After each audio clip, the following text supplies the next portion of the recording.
Sejam muito bem-vindos, sejam muito bem-vindas a mais um podcast Amor contra o Alcoolismo. E nesse podcast nós discutimos estratégias para você fazer quem você ama parar de beber. Eu sou Luiz Genari. Eu sou o Vitor Blasius. E o tema do podcast de hoje é como não deixar a sua raiva te atrapalhar ao fazer quem você ama parar de beber. Vitor, você acha que a raiva é um obstáculo para o familiar ao tentar fazer o alcoolista parar de beber? A raiva pode ser um grande obstáculo para o familiar fazer o alcoolista parar de beber, sem dúvida. Mas ela nem sempre é o problema, a existência da raiva, mas sim a forma com a qual o familiar vai lidar com essa raiva, que pode atrapalhar no processo, de fato, de conseguir os próprios objetivos, né? Porque muitas vezes o familiar quer fazer o alcoolista parar de beber, mas entre vários sentimentos que ocorrem, entre eles a raiva intensa, se ela não for bem lidada, se não for bem trabalhada essa raiva, ela pode sim passar a ser um obstáculo. E por quê? Por que o familiar sente raiva? Como que acontece esse processo da raiva? A raiva, na verdade, ela vem de insatisfações. Como assim, insatisfações? Algo ocorre, né? Muitas vezes o comportamento do alcoolista não agrada o familiar de alguma forma, ou realmente incomoda, desagrada de alguma forma importante, e a partir disso, o familiar pode começar a ter pensamentos a respeito do que está acontecendo e sentir a partir disso muita raiva, de expectativas frustradas, às vezes por ter confiado, enfim, de ter várias expectativas em relação ao alcoolista que muitas vezes não se cumprem.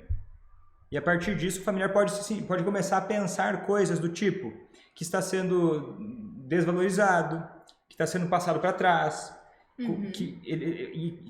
criando imagens mentais de inimigo, como se o alcoolista fosse realmente um inimigo, alguém que está lhe prejudicando e que oferece, vamos dizer assim, perigo e precisaria ser confrontado ou de alguma forma punido.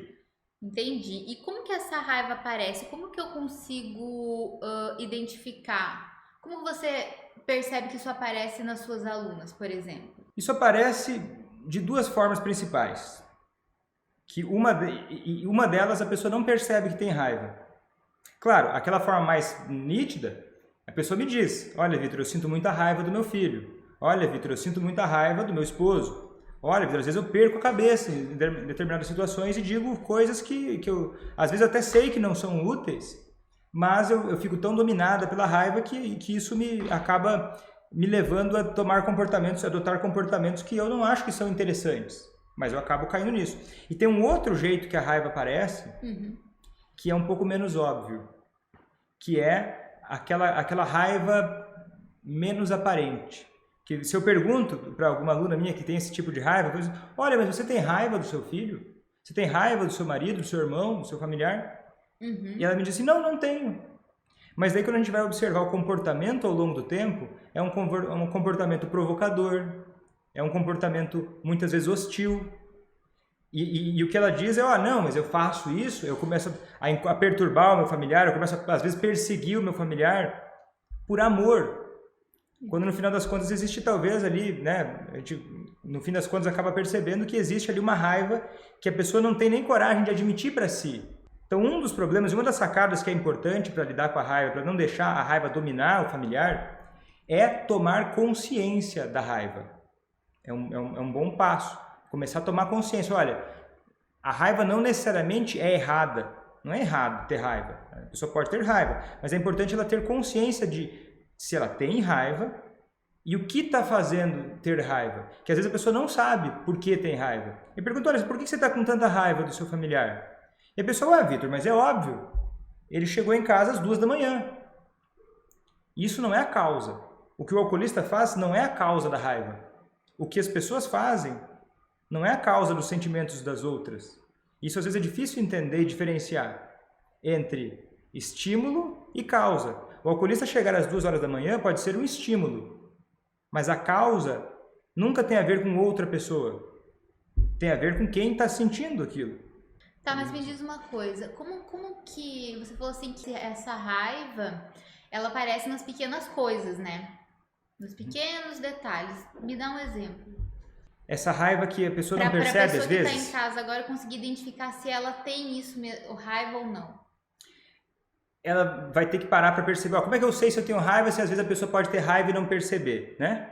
Então é o seguinte, eu diria para o seguinte, perceber a partir do jeito que você se relaciona com o alcoolista. Não a partir do que você acha que tem de raiva ou não, mas a partir do tipo de relacionamento que você tem com o alcoolista. Por exemplo, atitudes que são hostis, como às vezes até controlar a pessoa demais, às vezes até fazer provocações, que a pessoa às vezes até percebe no dia a dia, né, que começa a provocar o alcoolista, começa a insistir em coisas repetitivas, às vezes que sabe que incomodam o alcoolista. Mas ela diz, não, Vitor, mas isso sou só eu preocupado, sou só eu preocupada. Quando começa a perceber que o jeito do relacionamento está mais hostil, pode existir raiva por trás. E se eu não conseguir lidar com essa raiva, o que pode acontecer?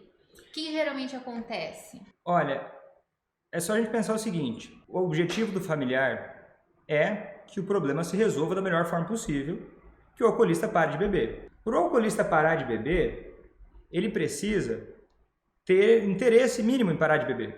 Se você quer que ele concorde com você, que ele aceite fazer uma coisa que você está pedindo, você pedir o que você precisa com raiva, de uma forma hostil, tende a fazer a pessoa não desejar fazer aquilo que está sendo pedido. Tende a criar muita oposição, resistência. Raiva gera mais raiva. Não tem como a gente pedir para uma pessoa, olha, vamos resolver essa coisa aqui quando você está com uma postura muito agressiva. Então, o que vai acontecer se o familiar não lidar bem com a raiva? Ele vai colher um relacionamento hostil, de rivalidade, de disputa, de mais hostilidade também em relação ao alcoolista, de mais resistência do alcoolista em parar de beber. Porque, só para pensar, as pessoas têm muito menos vontade de fazer algo quando alguém pede para que elas façam com raiva. Então, isso é muito importante do familiar perceber quando quiser fazer o alcoolista parar de beber. Que precisa dominar essa raiva de uma forma que seja útil. Agora, nem sempre a raiva é totalmente ruim. Como assim? A raiva, ela tem um serviço, vamos dizer assim. Não é que o familiar não pode sentir raiva. A raiva, ela serve a algum propósito. Esse propósito pode ser nutritivo, construtivo, quando leva à ação, alguma coisa construtiva, a resolver um problema. Olha, as coisas estão erradas. Poxa, isso não pode ser assim, eu não posso tolerar essa situação, eu preciso de uma mudança. Aí a raiva pode ser produtiva para criar movimento de ação, né? Criar ação. Agora, quando a raiva ela é lidada de uma forma ruim, ela gera destruição, ela gera hostilidade, ela gera troca de agressões, ela não gera construção, ela não gera mudança, ela gera destruição para ambos. Porque às vezes o familiar acha, não, Vitor, mas como é que eu posso, Vitor? Como é que você fala uma coisa dessas? Como é que eu posso não xingar o meu familiar, sendo que ele está fazendo uma série de coisas erradas? É isso que eu ia perguntar. Então, o familiar não pode sentir raiva do alcoolista? O familiar não é que não pode sentir raiva, mas ele precisa examinar melhor essa raiva. O que ela está querendo dizer? Porque a raiva não é produzida por outras pessoas. A raiva é algo que a gente sente que tem a ver com necessidades nossas que não estão sendo atendidas. Como assim? Por exemplo, esse exemplo que eu dei no início, foi o seguinte, fulano falou assim para mim que sentia muita raiva quando o marido chegava em casa às 2 horas da manhã, no sábado. Aí eu perguntei, olha, mas por que você sente raiva? Ela me disse, porque ele chega em casa às 2 horas da manhã no sábado. Eu falei, tá, mas o que mais? Não, mas já te disse, é por isso que eu fico com raiva. Como se o comportamento dele de chegar em casa às 2 horas da manhã fosse a causa da raiva dela. Mas não é. Isso é só um estímulo. A raiva dela certamente vem de pensamentos que ela tem a respeito daquele comportamento que o alcoolista teve. Por exemplo, né? Ela pode pensar, ele chega às 2 da manhã porque ele não se importa comigo. Esse pensamento é a causa da raiva. E esse pensamento vai vir do quê? Mas se ele não se importa comigo, e você sente raiva, se você pensar isso, talvez tenha a ver com necessidades suas de ter mais reconhecimento. Tá entendendo? Então, isso não gira em torno do alcoolista, o que o alcoolista faz. A raiva vem de sentimentos e pensamentos que cada um de nós tem. Uma pessoa ela não é capaz de criar um sentimento na outra. O sentimento vai vir a partir da interpretação que o familiar faz daquilo que acontece. E a maioria dos familiares que quando eu começo a conversar com eles, não reconhecem essa diferença. E essa diferença é fundamental, entendeu? Porque se o familiar não começar esclarecendo para si mesmo a origem dos seus sentimentos, fica muito difícil comunicar eles de uma forma construtiva para o alcoolista, e fica muito difícil também ele conseguir lidar melhor com esses sentimentos, porque vai ficar uma confusão muito grande. E aí, as atitudes certamente vão colaborar muito mais para destruir as coisas do que para conquistar a sobriedade. Tá, então você está me falando que a raiva que o familiar muitas vezes sente, ela não é proveniente do que o alcoolista faz ou deixa de fazer, mas do que o próprio familiar, a esposa, filho, enfim, do que ela pensa. Exato. É de como ela interpreta aquilo que aconteceu e das necessidades que ela própria tem. Porque uma pessoa, ela não é... porque essa dinâmica, às vezes, que o familiar traz, ou que a maioria das pessoas tem, é de culpa. Se acontece alguma coisa que incomoda, que atrapalha, né, é muito comum as pessoas procurarem culpados, focarem em quem é o culpado, quem foi o culpado por ter feito algo que eu não gostei. Sim.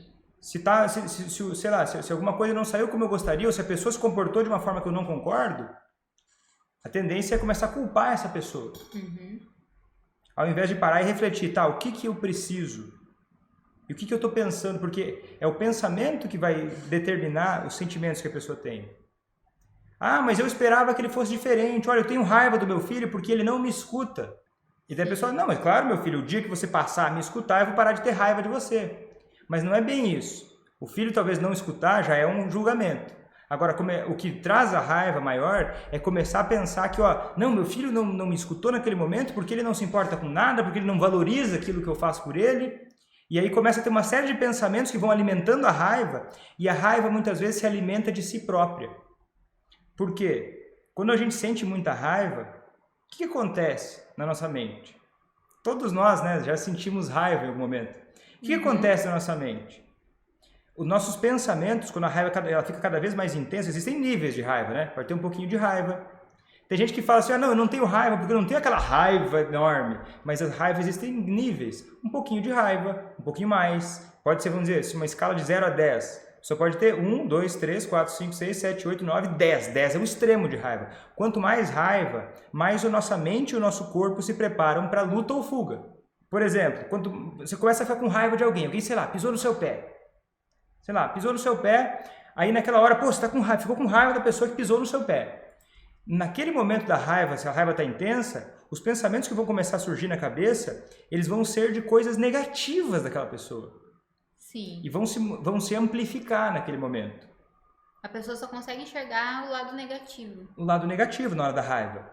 E acaba muitas vezes expressando de uma forma desproporcional aquilo que gostaria de comunicar ao outro. E por fazer isso, acabam criando uma dinâmica ruim, porque daí começa a ter mais mágoa, mais ressentimento e coisas negativas vão se alimentando disso. Então não é que a raiva não seja permitida, né? Porque não tem, né? A raiva ela pode acontecer, né? Faz sentido muitas vezes sentir raiva, né? Não tem nada de errado necessariamente nisso. Então não precisa existir uma fobia da raiva. O que precisa, ou não vou mais sentir raiva. Mas conforme a pessoa se aprofunda para entender a si mesmo, entender o que está pensando naquele momento, a raiva vai muitas vezes sendo substituída por outros sentimentos. Vou te contar uma história, tá? Tinha uma aluna minha que a filha começou a beber. Na primeira festa da faculdade, ela bebeu muito e ficou muito mal, perdeu o controle da bebida, não voltou para casa. E o pai e a mãe dela foram buscar ela na festa de faculdade. Acordaram de madrugada, não tinham visto ela, não sabiam onde ela estava. E foram buscar ela lá na festa e viram ela numa situação muito ruim. E a mãe dela estava assustada e ao mesmo tempo com muita raiva e começou a brigar com a filha, várias vezes. E esse comportamento de bebê da filha se repetia, a raiva da mãe cada vez aumentando, a tensão entre o relacionamento delas cada vez pior e ela morrendo de raiva da filha. Se perguntava, por que minha filha faz isso? Como é que ela pode não reconhecer que isso está errado? Sentia muita raiva e muitas vezes até dizia coisas muito desagradáveis para a filha. E a filha reagia se fechando mais para a mãe. E bebendo mais ainda. E bebendo mais ainda. Até que um dia eu convidei ela para examinar melhor esse sentimento. E ela me disse o seguinte, ela falou, Vitor, conforme eu fui examinando melhor esse sentimento dentro de mim, eu comecei a me dar conta de uma coisa muito profunda. Porque eu passei anos examinando isso muito superficialmente. Para mim era simplesmente raiva da minha filha. Mas quando você falou para eu olhar mais para mim, e olhar para da onde está vindo esse sentimento, ela se deu conta que ela tinha transferido para a filha a raiva que ela sentia do pai alcoólatra, já falecido. E a partir do momento que ela se deu conta daquilo, a raiva da filha se transformou completamente. E ela conseguiu ter mais perspectiva sobre o que estava acontecendo. E poder separar uma coisa da outra. Porque não é o comportamento do alcoolista, ele vai ser, por natureza, o alcoolismo é isso, é um comportamento atrapalhado. E você acha que as pessoas confundem a raiva que elas sentem do alcoolista com o alcoolismo? Confundem por não entender muitas vezes. Elas começam a ter interpretações erradas de coisas que são sintomas do alcoolismo. Por exemplo, a filha dela ia numa festa, começava a beber e perdia o controle. Pô, perder o controle é um sintoma do alcoolismo. E às vezes a mãe poderia olhar e pensar, olha, minha filha não respeita, a minha filha não me leva em consideração. E muitas vezes o alcoolista ele vai cercando a vida dele cada vez por mais álcool. E vai colocando o álcool como se fosse, não é a prioridade na vida dele, mas é um sintoma do alcoolismo, gastar tempo demais bebendo. E deixar de dar atenção para coisas que são realmente importantes na vida dele. Isso é um sintoma do alcoolismo. Isso pode fazer a família ficar muito decepcionada, frustrada, irritada. Com certeza. E é compreensível. Mas daí, a gente está falando do alcoolismo. A personalidade de uma pessoa que está bebendo pesado durante muito tempo, ela fica diferente por conta do alcoolismo. A hora que ela para de beber, aí sim se expressa quem essa pessoa realmente é. E daí eu canso de ver pessoas que me dizem assim, Vitor, às vezes parece que o meu marido ou meu filho ele não se importa com nada.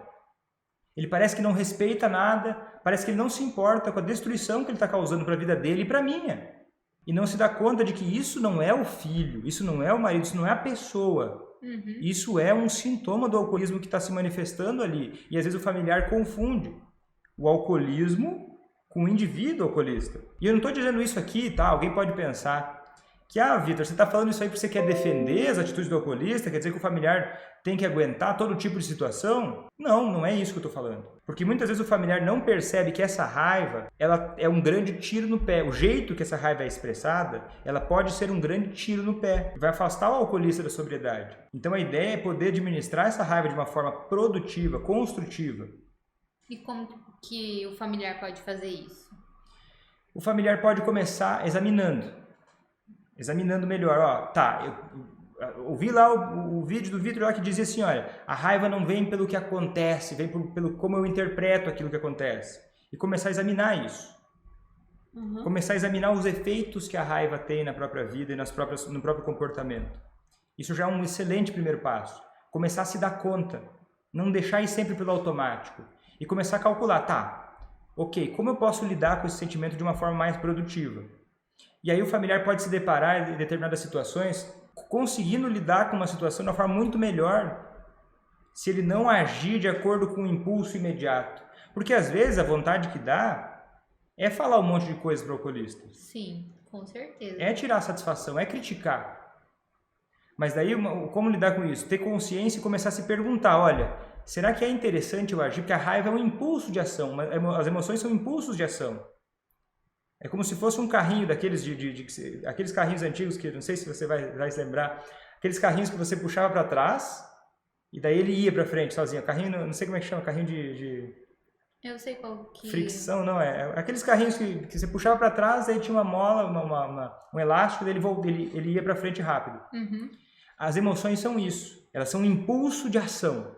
A raiva é um impulso de ação para adotar comportamentos muitas vezes agressivos. Sim. Às vezes são necessários, às vezes não, às vezes são horríveis, às vezes é horrível a gente adotar um comportamento mais hostil numa situação, às vezes muito tensa, inclusive com o alcoolista. Então o familiar precisa observar, às vezes não é interessante eu agir de acordo com esse impulso de ação, da raiva. Senão vira até um ciclo, né? Senão vira um ciclo, um ciclo que vai se realimentando. E aí vai lá, começa a pensar, olha, esse meu familiar é um egoísta, aí sente raiva. Aí vai lá e começa a falar com ele como se sobre essa luz. Ele é um egoísta, ele só pensa nele, ele não se importa com ninguém. Começa a tratar ele correspondendo a isso. Mesmo que não diga, a postura já mostra isso. E quando alguém trata a gente com esse tipo de postura, qual que é a resposta mais comum? Mais raiva ainda. É mais raiva ainda. É mais hostilidade, é menos colaboração. Mais resistência. E no alcoolismo é especificamente mais resistência, inclusive à ideia de parar de beber. Existe alguma situação que essa raiva do familiar, ela é positiva, ou ela pode ser usada de uma forma construtiva, ou não? Sim. Ou ela sempre é uma coisa muito ruim? Não, sim, ela é muito importante. Às vezes ela é muito importante. Quando? Olha, a raiva quando ela é bem lidada, ela serve para mudança também.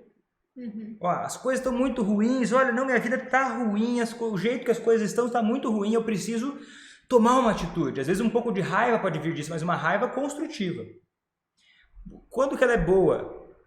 Quando o familiar, por exemplo, acontece alguns familiares de negarem a raiva às vezes e começarem a criar um ambiente tóxico para si e para os outros. Como, por exemplo, me dá um exemplo. Por exemplo, vivendo de uma maneira miserável ao longo de anos e anos e anos. Como se fosse assim, conformado. Ah, eu estou passivo perante o horror que está acontecendo na minha casa. Ah, eu já cansei de lidar com essa situação. Mas continua com essa situação. Também não vai embora, mas continua nessa situação. Não fazendo absolutamente nada de construtivo. E daí essa raiva acaba, ou essa ausência de raiva, ou ausência de consciência da raiva, vamos dizer assim, ela acaba virando assim uma coisa que vai voltando contra o familiar, ele vai usando como se fosse uma raiva contra ele mesmo, e daí ele se coloca numa postura assim de, olha, eu não aguento fazer nada, eu não quero fazer nada, eu já me conformei, já me acostumei com isso. Sou doente emocionalmente. Eu sou doente emocionalmente, olha como esse alcoolista ele é terrível, ele é péssimo, olha como ele é mau, olha como ele faz mal pra mim, e eu sou um coitadinho, uma coitadinha, que não faço nada a respeito, olha como eu sou uma pessoa maravilhosa, e olha como ele é um grande perverso. E aí, essa suposta ausência de raiva, ela é terrível, porque é o familiar, como se o familiar tivesse ingerindo uma gota de veneno cada dia, que ele vai tomando e dando para as pessoas ao seu redor, vai contaminando esse ambiente cada vez mais, que já é um ambiente ruim, vai virando cada vez pior, por uma falta assim, de raiva no sentido de autoafirmação. A raiva pode sentir assim, olha, eu quero coisas diferentes para o mundo e usar isso para construir um mundo melhor. Nesse sentido, a raiva é necessária. Principalmente para a própria vida, né? Eu quero uma coisa diferente para minha própria vida. Isso. Eu não mereço viver dessa forma, né? Claro, claro. Tem que ter, senão você fica um sangue de barata. Sangue de barata é a vida vai te consumindo, a vida vai te levando, a vida vai te arrastando e você não vai fazer nada? Você não vai reagir? Reage, porque ninguém vai fazer isso por você. E me diz uma coisa, o que acontece quando o familiar se coloca nessa posição de vítima? O familiar coloca como se ele se coloca como vítima, ele coloca o alcoolista como centro da vida dele e coloca um poder nas mãos do alcoolista. Aí o alcoolista começa a perceber que ele consegue jogar com os sentimentos das pessoas ao redor e que ele consegue controlar os sentimentos das pessoas ao redor. Só que esse controle ele não tem, ele recebeu do familiar. O familiar que colocou ele nessa posição de controle, da raiva, dele fala, meu Deus, ele sabe como me tirar do centro. Você que permitiu ele te tirar do centro. E aí você que foi se deixando levar por isso. Então quando o familiar vai se colocando nessa posição de vítima, passiva, ele vai fazendo com que o alcoolista comece a ficar mais refém ainda do alcoolismo. E daí não é nem o alcoolista, é o alcoolismo que vai levando a todos ao redor dessa situação. Por uma falta de atividade, de revolta, às vezes. O familiar tem que se revoltar, mas não contra o alcoolista. Contra o alcoolismo, contra a situação que está acontecendo. E reagir a isso de uma forma construtiva. Vamos ver se tem algum comentário perguntando. Como lidar? Difícil lidar com essa raiva. É difícil lidar com essa raiva. E assim, e eu não estou dizendo aqui, olha, é fácil lidar com essa raiva. Mas uma primeira forma de lidar com ela é reconhecer o que ela causa. E discriminar o que é mais produtivo a ser feito a partir da raiva. A partir dos sentimentos em geral. Porque às vezes, se não aprender a lidar com os sentimentos, qualquer pessoa pode começar a se sentir refém da vida. O que causa o que a gente sente não é o que o outro faz.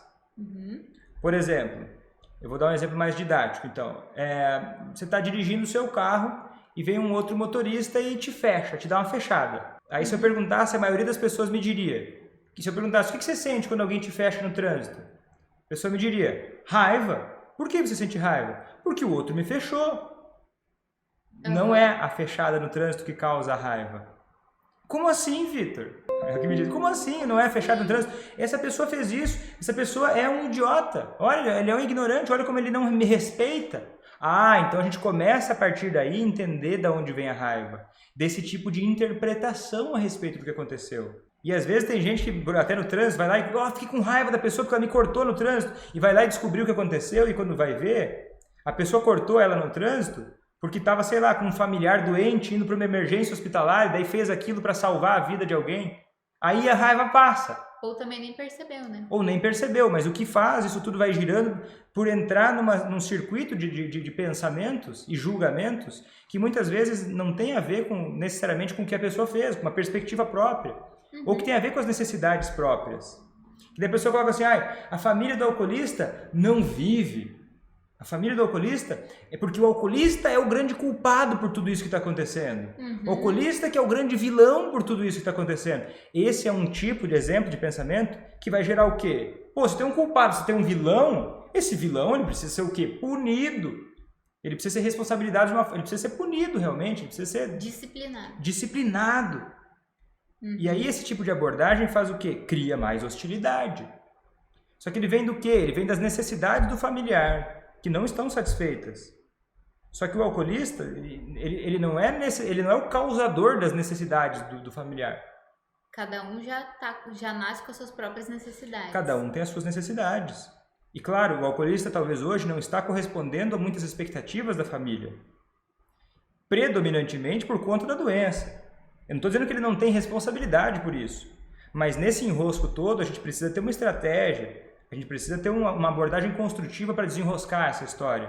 Tá, então me diga assim um tipo de pensamento, alguma coisa que o familiar possa fazer para poder, na hora da raiva, né, que é muito estresse, como que ele pode, na hora que ele sente que sobe aquele sangue, né, ele consiga diferenciar, não, isso é o alcoolismo e não a pessoa que eu amo. É a doença. De uma forma geral, eu acho que talvez ele fique complexo demais colocando assim.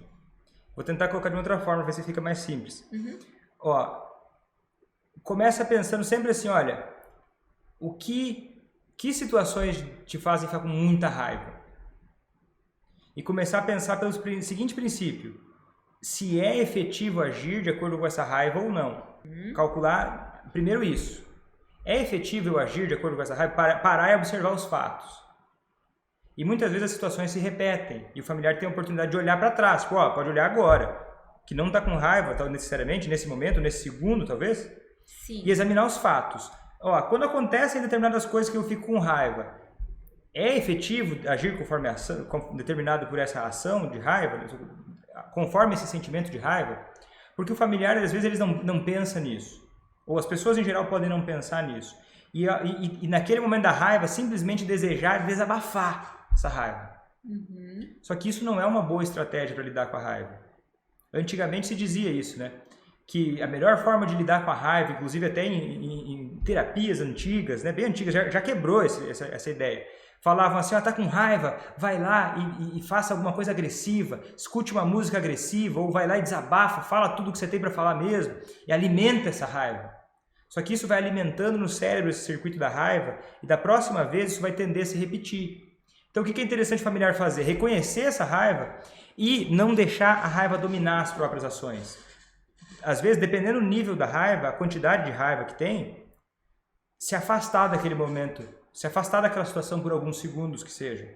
Por exemplo, olha, não vou responder isso, olha, eu vou dar um pause daqui, vou sair, vou dar uma volta, para não rebater e dizer uma coisa que eu sei que não vai me ajudar. E eu não estou fazendo isso necessariamente para o alcoolista naquele momento. Sim. Você está fazendo isso para si próprio também. Sim, e eu acho que uma coisa que ajuda muito é parar de ficar achando que você é o centro do mundo. No sentido assim, o alcoolista, igual aqui, olha só, o que fazer quando meu marido alcoolista estraga viagens, passeios e eu fico com raiva na hora? Ele não tá estragando só a sua viagem, o seu passeio, ele tá estragando o passeio dele também, entendeu?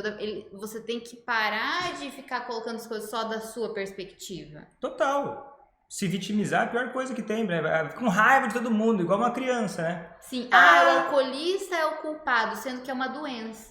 Porque a raiva às vezes ela vem com uma tentativa frustrada de se autoafirmar. Ele estragou toda a viagem que eu queria, ele me decepcionou. Isso, e sendo que é uma expectativa sua. Sua. Adultos se responsabilizam pelos próprios desejos. E ele não é obrigado a suprir essa expectativa sua. Não é. Quanto mais pressão você colocar, mais você se coloca na mão dele. Isso. E aí mais você vai se sentir incapaz. Daí tem outra pergunta do chat que é assim, entrei há pouco, pois estava trabalhando. Você poderia me explicar o porquê de você dizer que nós, que somos da família, achamos que somos a vítima? Seria exatamente isso que a gente falou. Exato. Porque eu escuto isso todo dia.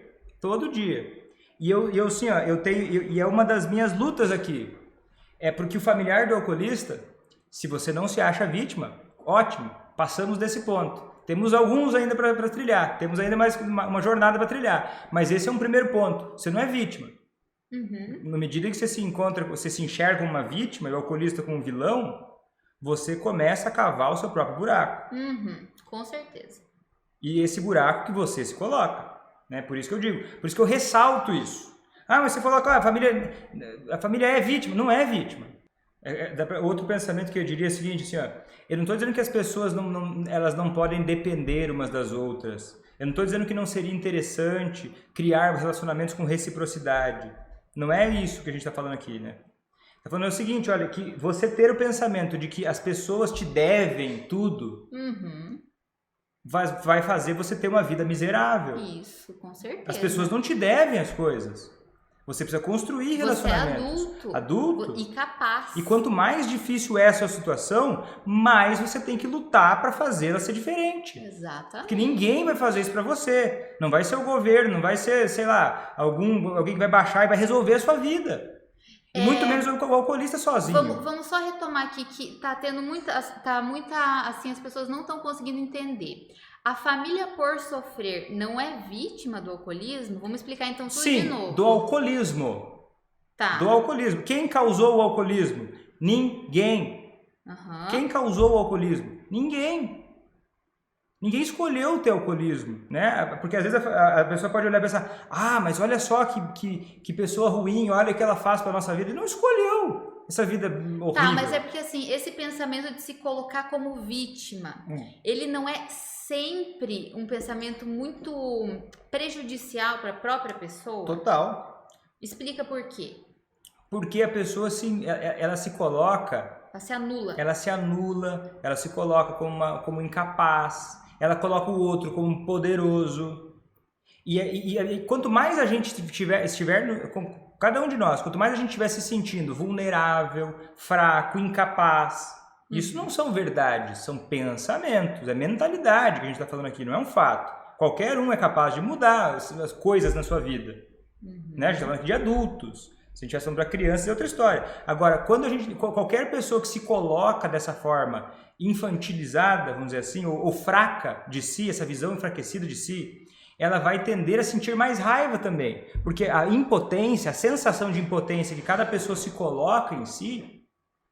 Porque assim, por que você se sente impotente? Porque as coisas não saem conforme você está querendo fazer. Então, beleza, mas como lidar com essa raiva? Eu já falei de tomar consciência, avaliar quanta raiva está sentindo. Se a raiva for muito forte, se afastar um pouco daquele momento antes de reagir imediatamente no impulso. Então é o seguinte, primeira coisa que você vai fazer, você vai observar. Você tem que tomar uma decisão. E é uma decisão que ela tem que ser tomada constantemente. Você tem que ter compromisso com essa decisão.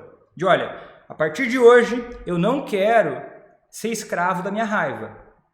Então no momento que eu sentir raiva, eu vou fazer esse exercício que eu vou aprender agora, para poder diminuir a minha raiva. E olha, sabe por que isso? Porque uma das coisas que a raiva faz com a gente é trazer o desejo de sentir mais raiva. Você já percebeu isso?